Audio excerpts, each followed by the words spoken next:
para ver se a gente sonha. Porque colocar comida no meio da palestra, provavelmente a gente tem uma aula prática. Mas, para nós falarmos rapidamente desse assunto, antes nós queríamos apresentar o último livro da nossa psicografia, que é Lembranças Libertadoras, onde você tem aspectos aí que são tratados sobre lembranças de recordações de existências passadas, onde nós vamos ver em alguns momentos o que os mentores espirituais se utilizam do processo do sono para, em desdobramento, trabalharem as pessoas que estão envolvidas na trama. Essa outra obra é o contrário, é Recordações de um Quase Morto, já trouxe aqui em outra oportunidade, é o penúltimo lançamento, que trata exatamente de uma experiência do indivíduo em EQM, que são experiências quase morte, que já foi devidamente estudada e analisada aqui nos Estados Unidos por vários psiquiatras, psicólogos, etc., que atentaram para esse trabalho. E, finalmente, esse Bastidores de uma Casa Espírita, que fala a respeito de como os mentores veem trabalhadores e trabalhos numa casa espírita. O bicho fica pela sua conta. Mas muito bem, quando nós vamos falar então do aspecto do sono e dos sonhos, nós temos que considerar nós vamos primeiro ler tudo isto para depois a gente entrar no assunto. Não é muita coisa, é? Bom, vamos ficar só com isso então. A necessidade que temos então de entender o porquê do dormir em relação ao cérebro. Quando nós estamos despertos em estado de vigília, todo o processo de oxigenação, ou seja, a quantidade de sangue que está no cérebro, está causando exatamente este tipo de efeito aqui, aonde, né, a quantidade faz com que as células estejam evidentemente acionadas e, vamos colocar aqui, ampliadas. E o que acaba acontecendo, uma série de proteínas que precisariam ser descartadas acabam ficando retidas nos espaços entre as células. Quando nós vamos dormir, olha como a natureza funciona maravilhosamente bem. Quando nós vamos dormir, vai haver exatamente, não é, uma redução da quantidade da oxigenação no sangue ou do cérebro, e naturalmente o cérebro espinal vai carregar, esse fluido vai carregar todas as proteínas que são descartadas, que vão ser colocadas no fígado para serem destruídas e colocadas para fora. Por isso que em determinados aspectos, quando a questão se usa por vezes de metodologias de tortura, um dos aspectos que se usavam, principalmente os chineses, era não deixar o indivíduo dormir. Não deixando ele dormir, a quantidade de proteínas que precisariam ser descartadas é acumulada de tal maneira que chega um determinado momento que o indivíduo conta até que a mãe dele é culpada, mesmo que ela esteja já devidamente desencarnada. É impossível para que a natureza suporte tanto. Esta é uma metodologia que obsessores usam. Não quer dizer que, se nós tenhamos problemas em relação à questão do sono, que nós não tenhamos que analisar uma série de fatores antes que nós possamos recorrer a essa hipótese, ok? Porque nós não podemos descartar todas as situações relativas à condição orgânica da criatura, passando inclusive pela alimentação, no qual nós já vamos tratar. O que acaba acontecendo é simples. Se depois de todas as terapias e as análises realizadas para o aspecto, é simples entender como essa metodologia funciona com um obsessor. Ele não deixa o indivíduo dormir. Cada vez que eu saio do corpo, no processo de desdobramento natural, ele se apresenta de maneira a me causar desconfortos os mais variados e eu volto para o corpo. E eu, com isso, com essa situação de não ter essa condição, eles acabam minando a minha capacidade, acabam minando, vão reduzindo a minha imunologia para que exatamente eu desencarne o mais cedo possível. Claro, tudo isso considerado muito antes os aspectos relativos a essa situação. Quando nós vamos recorrer no Livro dos Espíritos, a colocação da resposta sobre sonho é de natureza generalizada. Quando Kardec pergunta, os espíritos respondem: é o que o espírito vê ou faz durante a noite.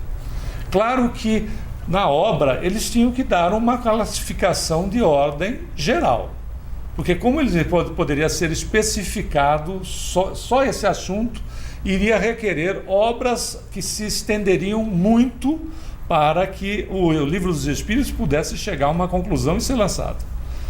Ela é colocada de uma maneira generalizada, porque um dos aspectos que podem ser complicados em relação a um processo de um sono normal é a questão da influência da alimentação.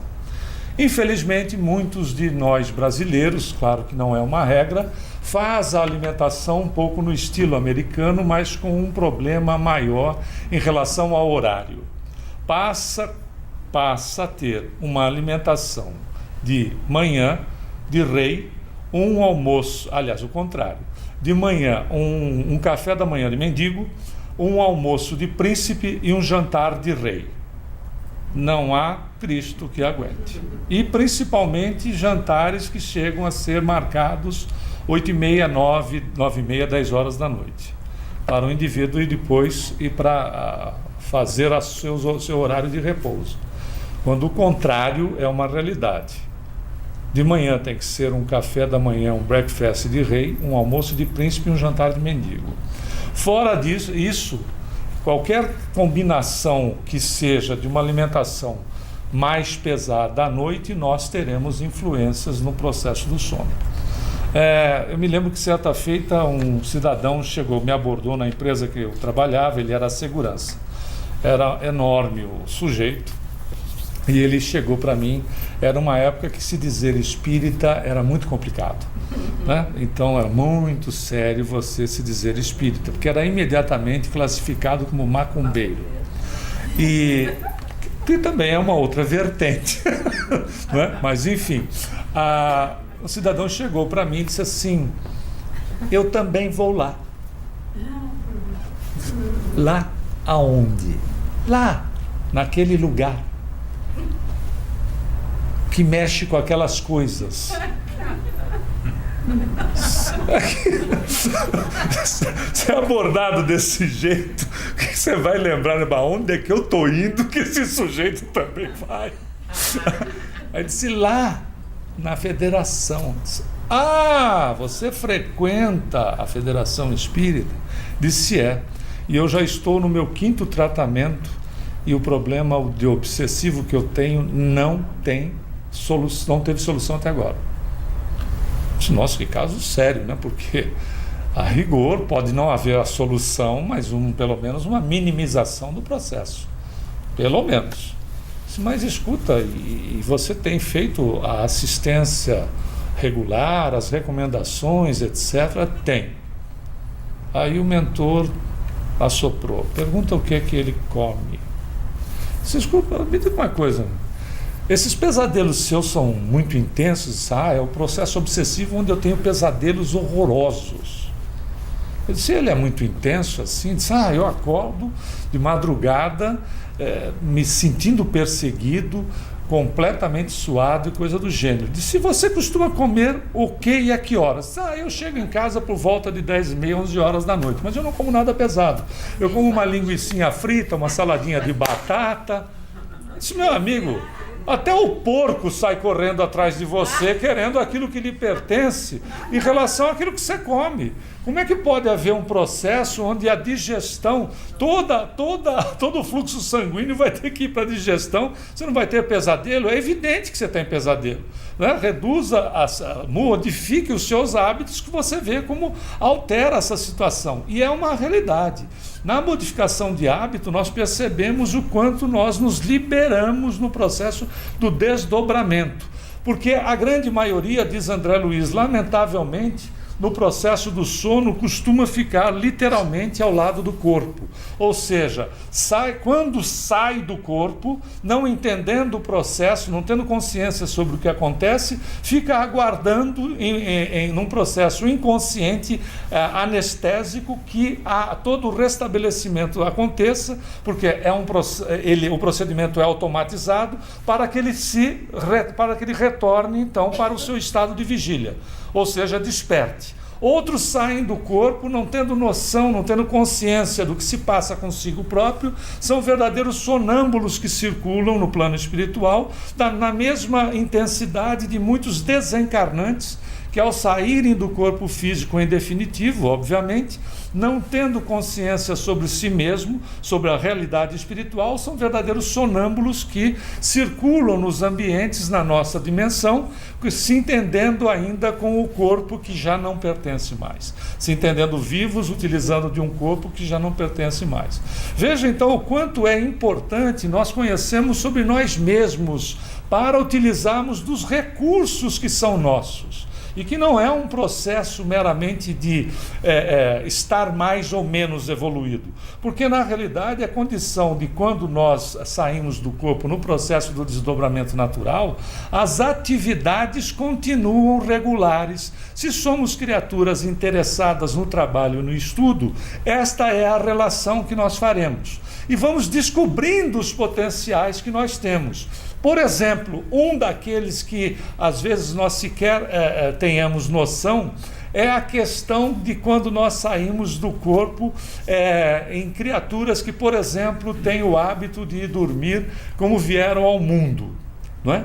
Ou seja, pode ser que muita gente, principalmente na Flórida, que é uma região muito quente, gosta de dormir mais à vontade. E você sai do corpo como? Já pensou nisso, não? Não.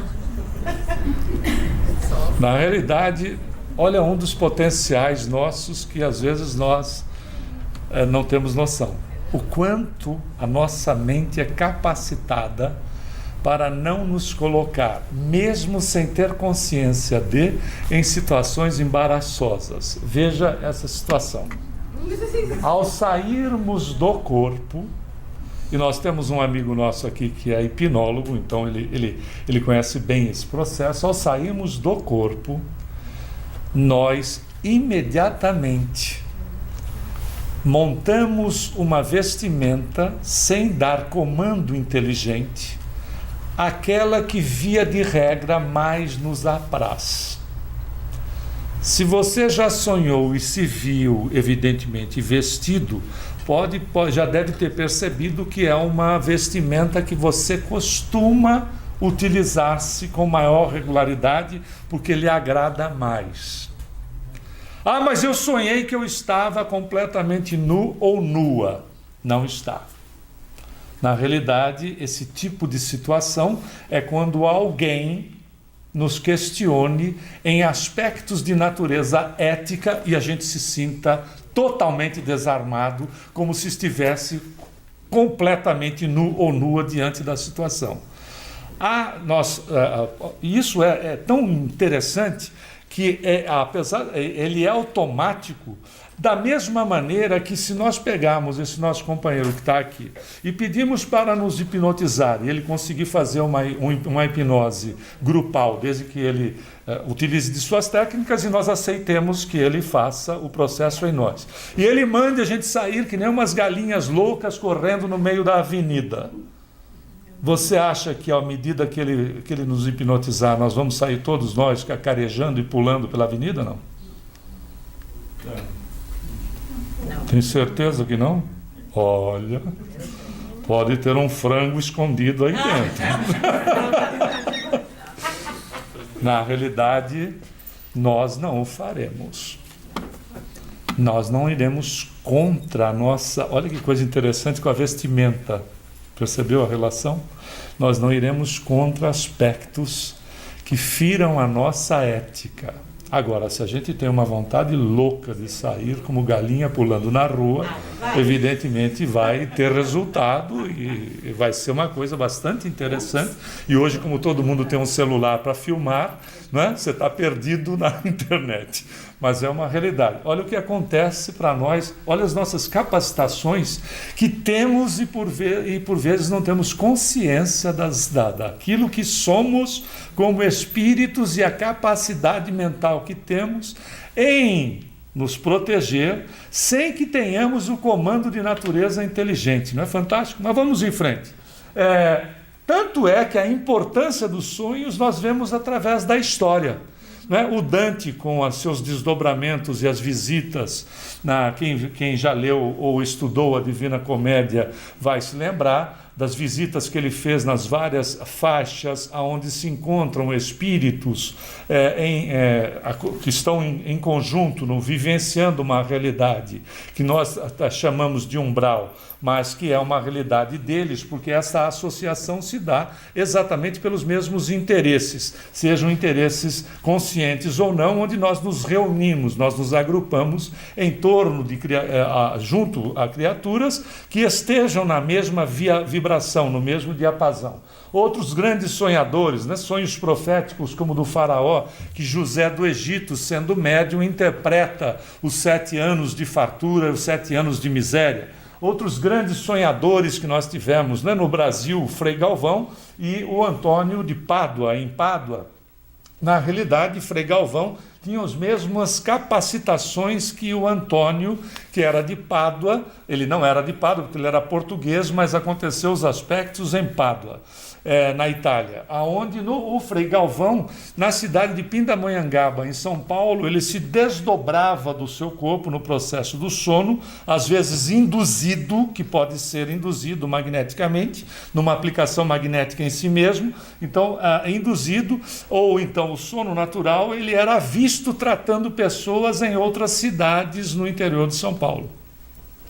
Foi relativamente recentemente canonizado, porque é levado esses aspectos dessa capacitação às questões de santificação, o que na verdade é um espírito com maior capacitação, sem sombra de dúvida. Ele se desdobra, sai, como todos nós, do corpo físico, fazemos e podemos então ter consciência do que está acontecendo. Ele não só tem consciência, como ele usando de efeitos ectoplásmicos, que pode ser ectoplasmia ambiente, ou seja, das pessoas que se encontrem no ambiente. Ele literalmente faz o que se chama de aparição tangível, que é o nome técnico para materialização. Ou seja, o corpo dele fica lá repousando na cidade, ficava repousando em Pindamonhangaba, e ele se apresentava, como aconteceu com o Antônio, que o seu pai estava sendo julgado na Espanha por um crime que não havia cometido.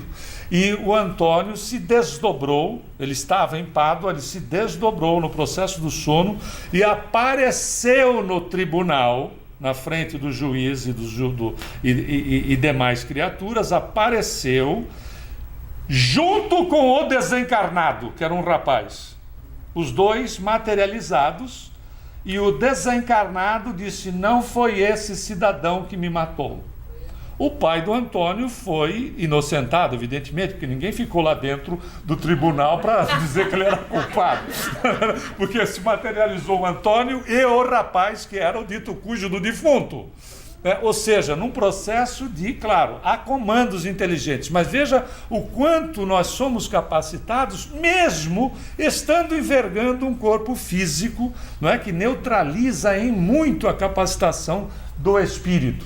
E é interessante notar, o próprio professor Herculano Pires, nessa obra Educação para a Morte, ele vai dizer da relação da interexistência que nós temos. Todas as noites nós nos desdobramos para a realidade no plano espiritual. O importante é ter consciência para aproveitar esse processo. Por isso que a gente acaba dizendo em relação a isso: nós morremos de medo de morrer e treinamos todas as noites. Não é fantástico? Vá treinando, um dia você alcança o objetivo. É uma verdade. Mas olha que coisa interessante. Esta continuidade, diz André Luiz, não é como administrar 2 vidas, mas é um aspecto que nós damos continuidade na vida. Mas existem, claro, situações que nós temos que trabalhar para entender o porquê da não recordação, e a gente já vê já. Tanto é que, ao sairmos do corpo físico, nós nos desdobramos envoltos, o espírito no perispírito. Logicamente, o cérebro físico não vai ficar em repouso no processo necessário, e o indivíduo se desdobra, e tudo que ele for assistir e ver no plano do espírito, nesta relação, será registrado pelo cérebro perespiritual.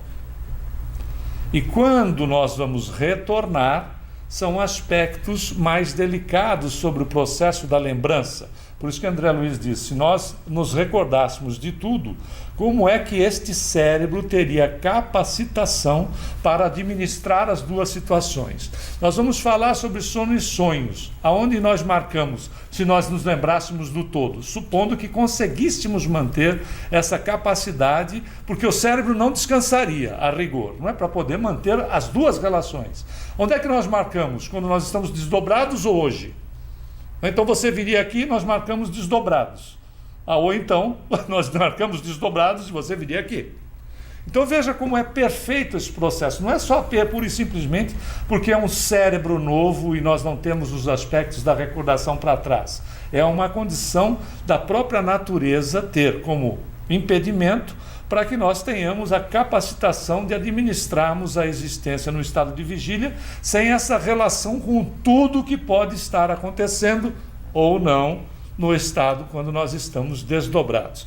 Tanto é que esses aspectos não terminam aqui, em matéria de corpo físico, porque o André Luiz, no livro Nosso Lar, vai mostrar que ele, num processo de desdobramento, fala-se a respeito dele, ele está desencarnado, e ele sonha, ele vai dormir. Veja como a dimensão paralela não sofre aí grandes alterações de um momento para outro. O indivíduo vai repousar lá no plano espiritual. Tanto é que ele se alimenta e coisas do gênero, em alimentos muito mais frugais, etc. Mas é o que acontece. Ele vai repousar, ele vai dormir, ele se desdobra. A literatura coloca que ele se desdobraria do perispírito, já que ele não tem mais corpo físico, ele se desdobraria com o corpo mental, o que a gente acha que é muito sutil para o processo. Muito provavelmente o perispírito possa ter ainda, e nós não temos ainda estudado sobre isso, não encontramos ainda informações, a não ser em doutrinas orientais, de que o perispírito teria ainda outras subdivisões. Independente de como seja, ele se desdobra no processo do sono e vai encontrar a sua mãe, que se encontrava em outra dimensão. Outro aspecto, o contrário. Na mesma obra, veja como o Nosso Lar não é um livro para ser lido, mas ser estudado. Na mesma obra, Ricardo, que é essa personagem do desenho, está reencarnado no planeta, e olha a importância do sonho no caso do Ricardo. Ele está reencarnado como um bebê de meses, mas tendo capacitação evolutiva, ele se desdobra no processo. Isso pode ser um filho de qualquer um de nós. Ele se desdobra, tem a capacidade do autogoverno da forma, ele reassume a personalidade anterior e se materializa a uma aparição tangível no nosso lar para se comunicar com a família que ficou lá. Então tem muito mais coisa por trás nesta relação nossa com o processo do dormir do que pura e simplesmente fazer momentos de descanso para a questão meramente somática, meramente orgânica, para termos uma ideia de como a coisa funciona. No livro Entre a Terra e o Céu, outros aspectos que o André Luiz também narra, da condição do espírito nesse desdobramento, mostrar-se como de fato é. como de fato ele tem mentalmente a sua capacidade evolutiva ou não. Que nesse caso, quando a moça é uma moça lindíssima, casada com um médico, depois do almoço ela vai tirar um pequeno cochilo e quando ela sai do corpo, o impacto é tamanho que está no momento visitando com o André Luizo a senhora que era a mãe do médico desencarnada.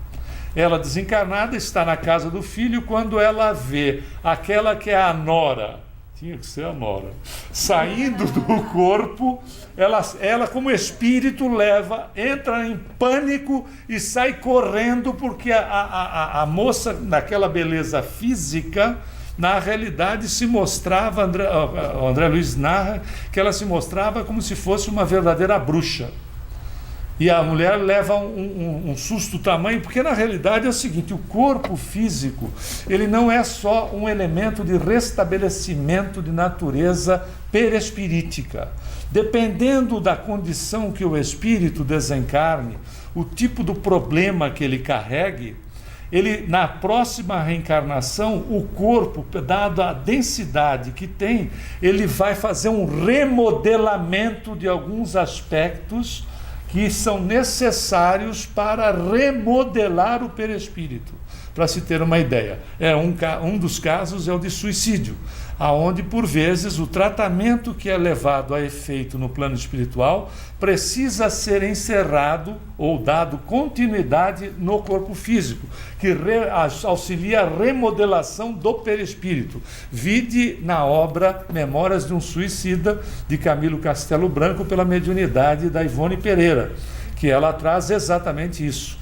Eles fazem uma cirurgia no perispírito, no desencarnado, e depois a complementação do trabalho vai se dar quando ele reencarna novamente para restabelecer parte daquilo que ele havia lesado no cérebro com o tiro que ele havia dado na própria cabeça.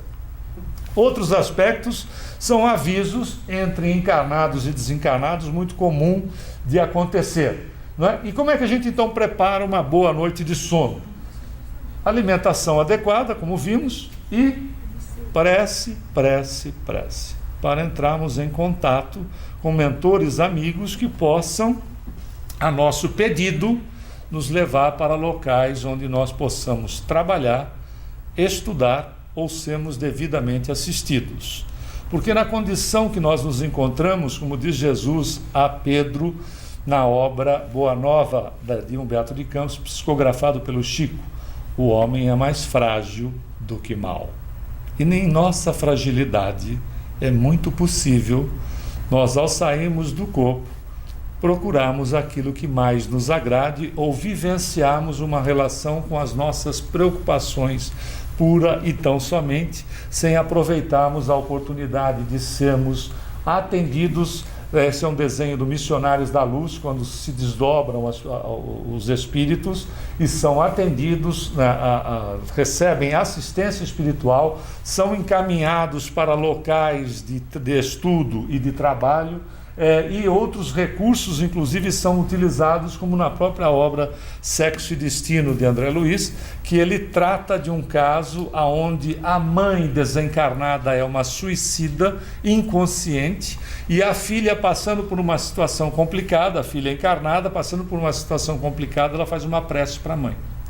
Só que a mãe, na condição que se encontrava, ela não tinha possibilidade de atender a solicitação da filha. Os mentores espirituais fazem o seguinte: trazem a mãe, aproximam a mãe da filha e ela sente a vibração da mãe. Olha que coisa impressionante. Para fazer o quê? Estimular a confiança. Levam a senhora de volta para o local onde a instituição que ela está sendo atendida.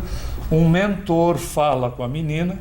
Quando ela desperta, ela sonhou com quem? Com a mãe, e recebeu conselhos da mãe, porque ela, como nós, não receberíamos conselhos de um estranho, por mais elevado que fosse o mentor. Veja os recursos que são utilizados em benefício de nós mesmos. E o retorno ao corpo e as lembranças. O Kardec pergunta no Livro dos Espíritos, na questão 403, por que nós não nos recordamos sempre dos sonhos? É um pouco longo, mas é interessante, porque ele diz nisso que chama sono só tem o repouso do corpo, porque o espírito está sempre em movimento. No sono ele recobra um pouco de sua liberdade e se comunica com os que lhe são caros, seja neste ou em outros mundos. Mas como o corpo é de matéria pesada e grosseira, dificilmente conserva as impressões recebidas pelo espírito, mesmo porque o espírito não as percebeu pelos órgãos do corpo. Administrar duas vidas, mas se trata de administrar a continuidade da vida. Bom, a partir daí nós vamos ver então a classificação dos sonhos. A gente deu uma corrida, não é por causa do tempo. Vamos ver um pouco sobre a classificação dos sonhos. Nós temos inicialmente os fisiológicos, que são pura e simplesmente as questões ocorridas conosco em relação ao corpo físico. Você sonha, por exemplo, numa noite muito fria, se descobre. Vai sonhar com o quê? Que está passando por um local de muita neve, de muito frio, etc. Não é o sonho com o local, é a questão fisiológica que induz o sonho. A mesma situação é da criança. A criança sonha que fez pipi na cama. Na realidade, ela não sonhou o que fez. Foi a questão da bexiga, já está repleta, acontecer a urina e ela, evidentemente, fazer esse registro no cérebro em relação à questão de que estava sonhando, quando, na verdade, o processo fisiológico estava acontecendo. Esses são os dos mais simples, que não pode, que são evidentemente muito comuns. Nós temos essa relação do corpo com a questão de induzirmos e o cérebro registrar e nós entendermos que estávamos sonhando com aquela situação. O do subconsciente, o que acontece nesse caso? Veja que então não é um assunto pura e simplesmente com uma característica. E essas situações de interpretação de sonho, eu sonhei com isso, etc. Eu sonhei com a borboleta, corre todo mundo para jogar na borboleta e dá camelo. Eu sonhei com a cobra, e corre todo mundo para jogar com a cobra, dá a borboleta. Então, efetivamente, as relações são muito complexas para nós começarmos a fazer, de repente, interpretação de sonho. Porque temos a condição do fisiológico, que é muito simplório. Temos o do subconsciente, que são imagens, pensamentos reproduzidos, tudo via de regra muito confuso. Por que isso acontece? É simples de entender. Primeiro, a visão pura da ciência. Diz o neurocientista brasileiro Siddhartha Ribeiro, que estava na Duke até certo tempo atrás, aqui na North Carolina, que ele se explica que os sonhos são um produto da reverberação fragmentada de memórias durante o sono. O seu conteúdo é derivado do contexto emocional do sonhador, que determina quais memórias são mais marcantes e reverberam mais. Entendeu, não? Não? É simples. O sonho seria como você estar numa caixa acústica e quando você... Todo o material de maior importância reverbera ali dentro. Então, de você para você mesmo. Essa é uma relação que o que se entende cientificamente, porque se desconsidera o espírito. Então, é algo que nós como vivêssemos numa caixa. Por que será que se chega nessa conclusão? Porque existem aspectos de que, se eu durmo com grandes preocupações, tudo aquilo, mesmo que eu faça um desdobramento, tudo aquilo que eu tenha presenciado, quando eu retorno para o corpo, quais são as características marcantes? Eu vou interpretar tudo aquilo que eu vi com o interesse que eu tenho. Então, na realidade, eu distorço o que é visto com aquilo que eu tenho como objetivo central. O contrário é verdadeiro. Quem gosta de assistir filmes violentos, por exemplo, assiste o filme violento e vai dormir. Bom, vai sair do corpo e vai diretamente para o umbral, porque na realidade vai fazer o quê? Que tipo de imagem eu estou captando? As imagens de violência. Ora, eu assimilo aquilo, até porque tem um conteúdo emocional na história. Aí eu saio do corpo, que tipo de imagem eu projeto? aquelas que estão vivas em mim. Eu projeto isso. E acabo tendo contatos com criaturas que têm uma vibração semelhante, que gostem das coisas as quais eu gosto.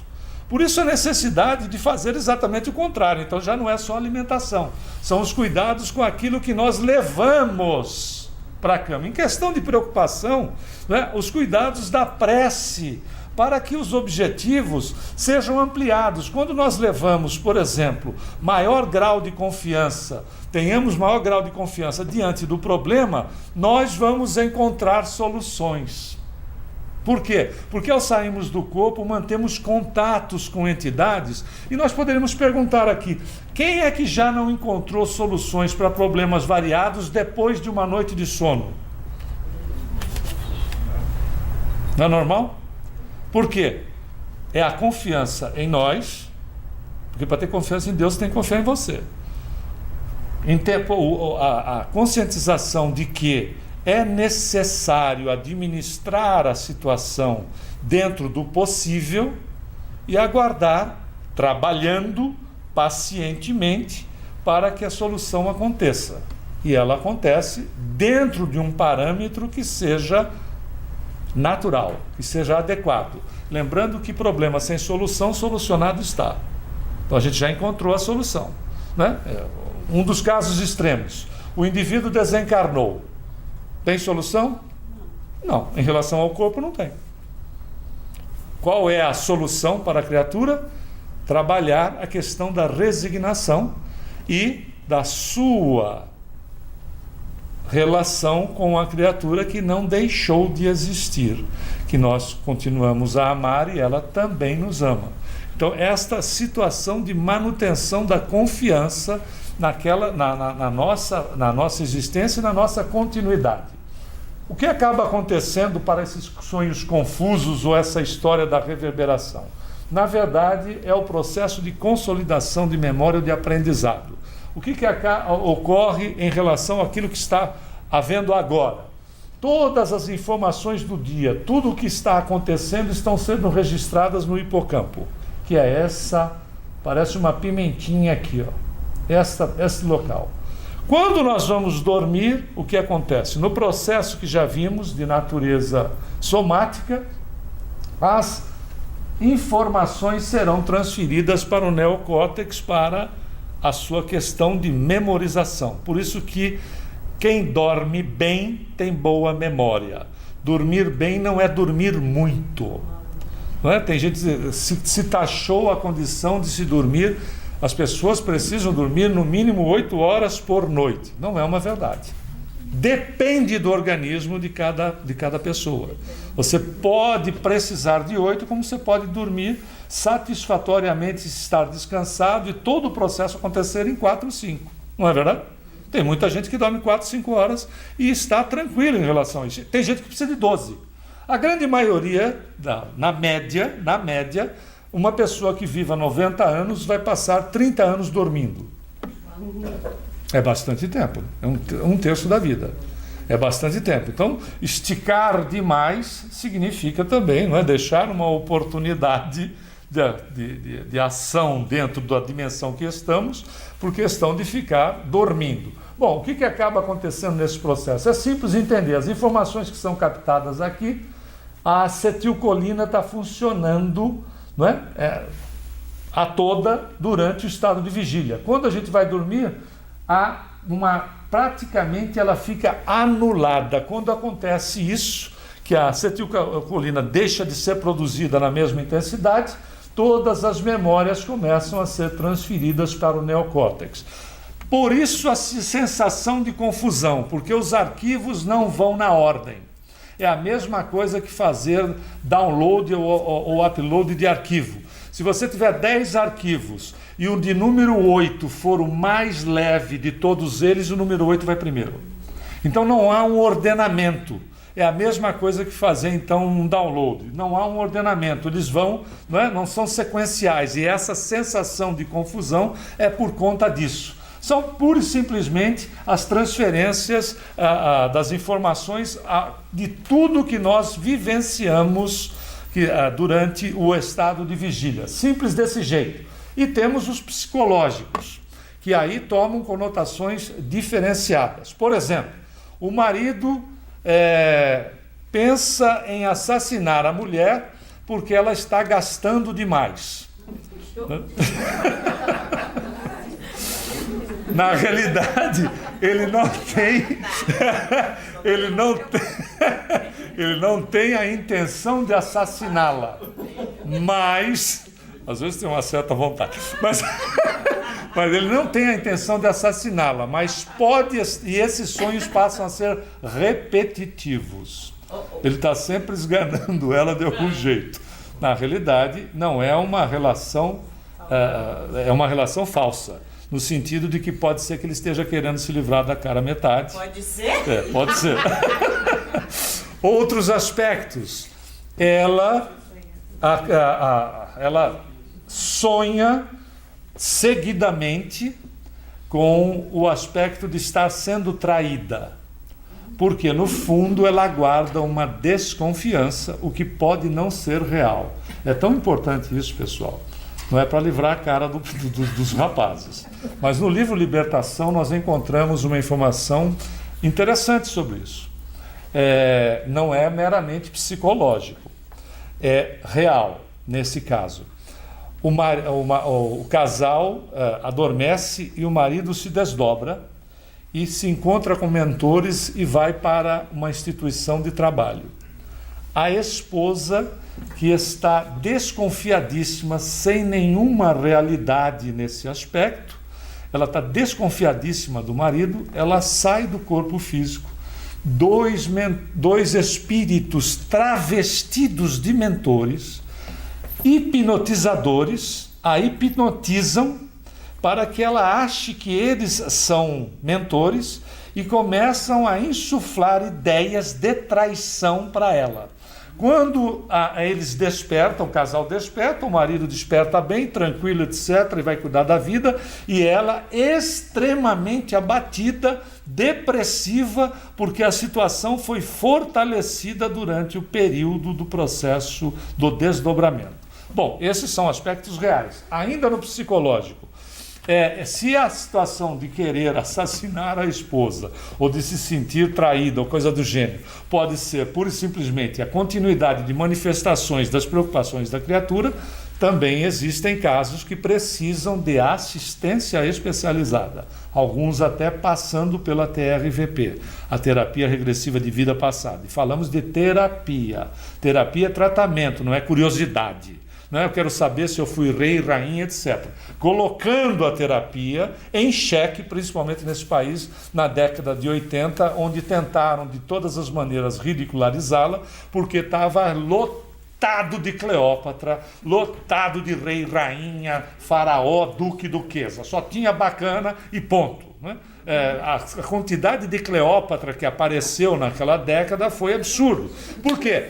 Pura e simplesmente existem determinados aspectos em nós impossíveis de serem realmente analisados, porque o espírito tem determinados bloqueios dado o trauma.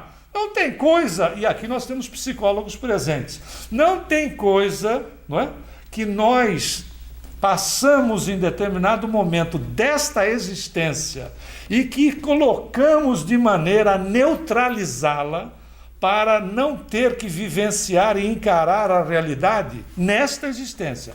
Imaginemos para trás. Aí o indivíduo força a situação, superexcita a imaginação, não consegue adentrar em aspectos de outras personalidades, superexcita a imaginação e a pessoa sai dizendo qualquer bobagem dessa natureza. Se foi um gladiador, claro, era o gladiador que vencia todo mundo. Se foi uma mulher, tinha que ser uma rainha, alguma coisa assim, belíssima, como nos Sonhos de Fada. O que não é descartado de um lado, mas impossível do outro, de termos só a quantidade de pessoas estando na mesma posição social ou coisa do gênero. Mas alguns aspectos são consideráveis. Por exemplo, sonhos repetitivos que trazem determinado tipo de situação diante de problemas que nós estejamos enfrentando. Por exemplo, Situações que sejam altamente conflitantes e que nos coloquem em posição difícil, inferiorizada diante do problema. Fragilizado é a melhor palavra. Diante do problema. E nós sonhamos, por exemplo, com algo que nós entramos num prédio e o prédio desaba. E eles passam a ser recorrentes. Cada vez que nós enfrentamos, ou durante o período de enfrentamento, esses sonhos acontecem. Na verdade, pode ser sim. O espírito passou por uma situação real dessa natureza, está numa caverna, por exemplo, e a caverna desabou, ele passou por uma situação dessa, e o momento conflitante da existência não precisa ser igual. Né? Aspectos de semelhança, quando ele se sinta, não é, acuado, se sinta numa situação de pressão, se remete àquela condição anterior. Para isso, nós então não podemos pegar os aspectos e considerarmos que os aspectos psicológicos têm a ver pura e simplesmente com situação de cérebro ou coisa do gênero. Existem, por vezes, então, uma relação de situações passadas com o momento que é vivenciado, no exemplo aqui dado para a questão da pressão que o indivíduo esteja sofrendo. E, finalmente, as questões dos reais. O real é tudo aquilo que nós viemos falando até o presente momento. Nos desdobramos e temos contato com outras criaturas e situações. Lembrando ainda que também é possível, veja o quanto nós somos ricos, não complexos, ricos. É possível, muito, aliás, não é incomum, adentrarmos no subconsciente profundo, porque nós não somos só consciente, inconsciente, até porque o inconsciente é muito relativo, né? Nós poderíamos chamar de consciente subliminar, porque o que tem de inconsciente aqui, na verdade, não é inconsciente. O fato é que no processo reencarnatório, quando nós vamos estudando e nos aprofundando, nós vamos verificar que na parte esquerda do cérebro tem a manifestação da personalidade, na parte direita tem a manifestação, a ligação do espírito, do ser. Aqui é estar, aqui é ser.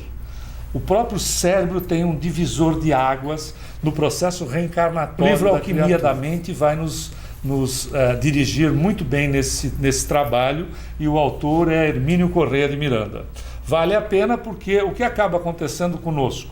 É possível no processo no desenrolar do sono, nós adentrarmos no inconsciente profundo e encontrarmos, evidentemente, outras personalidades em nós mesmos.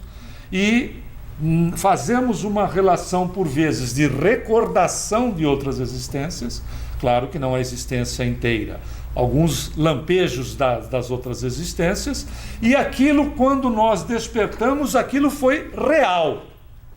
E foi. Porque nós fomos buscar num arquivo aquilo que vivenciamos. Aquilo é real. É real num passado que pode ser distante, mas é real. O outro aspecto da realidade é o contato.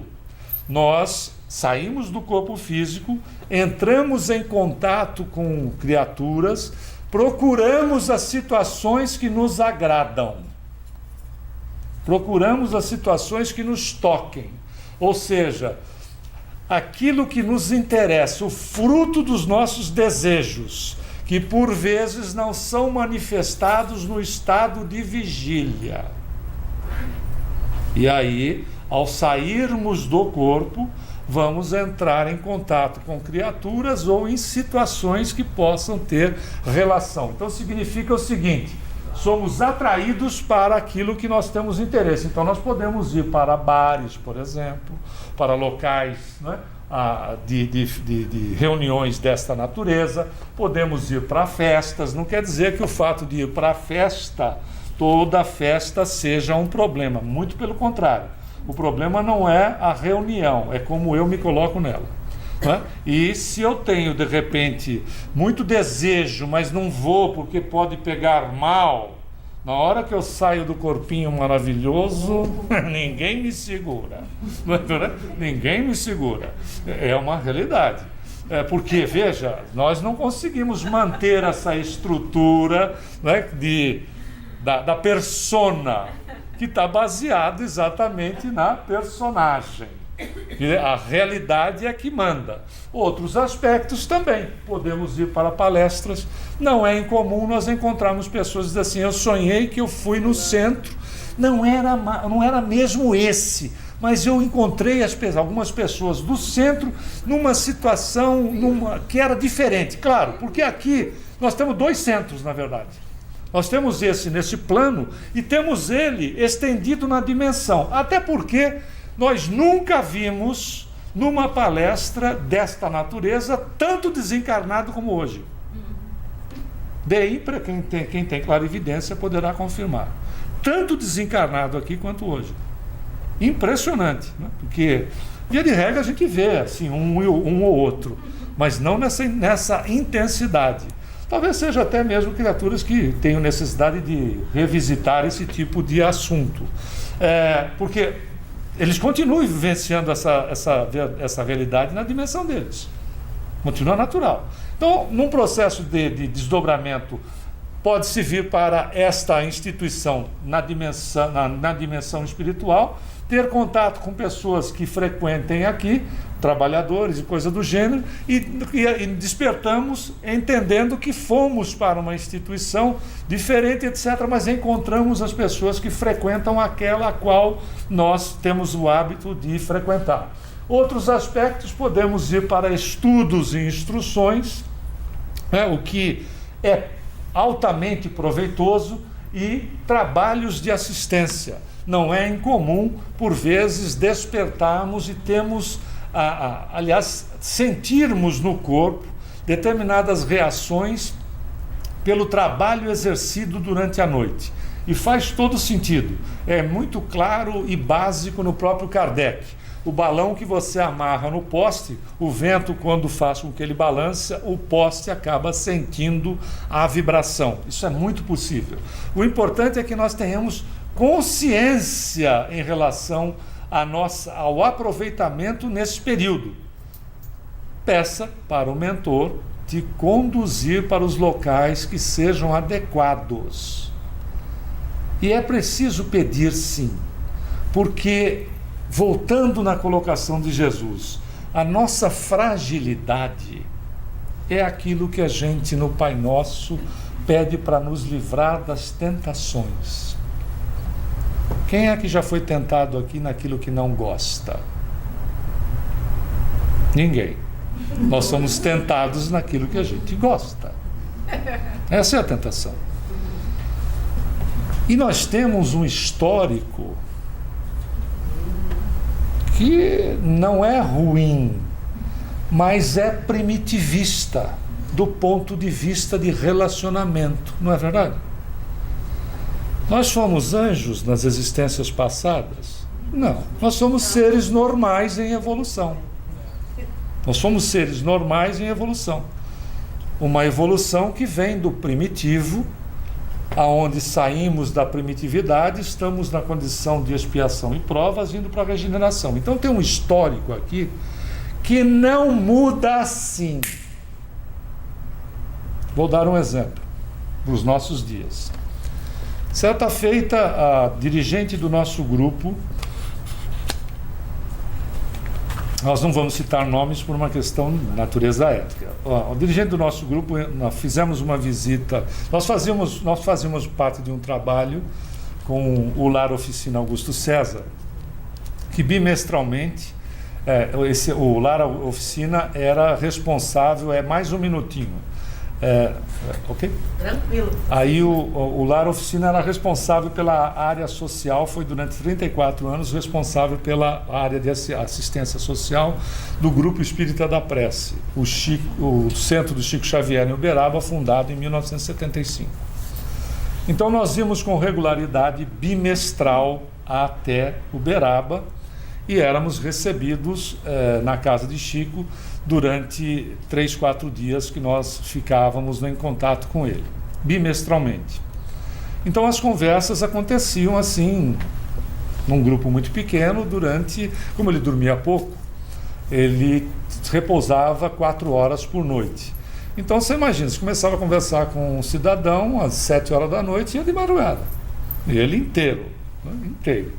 Era realmente de impressionar a capacitação do indivíduo. E certa feita, o Chico atendeu e tratou e cuidou de várias pessoas durante a sua existência, a começar da própria família. E como toda família, nós temos elementos que são problemáticos. O Anhanguera foi aquele bandeirante que botou fogo na aguardente e enganou os índios dizendo assim: se vocês não fizerem o que eu quero, me darem o que eu quero, eu toco fogo no rio. O que era o bandeirante? Um sujeito primitivo, bronco, via de regra criminoso, que ia tentar a sorte na colônia. Esse era o bandeirante. A gente pintou como, né, o herói, etc. Não teve lá o cidadão que enforcou o próprio filho para dar de exemplo para a tropa? Imagina o nível, né, da dureza dos indivíduos. Lutavam contra os índios, mas não era contra os índios. Ninguém usava bota até aqui em cima. Era descalço, de gorro. Lutava contra os índios e contra as intempéries todas da natureza. O indivíduo era duro.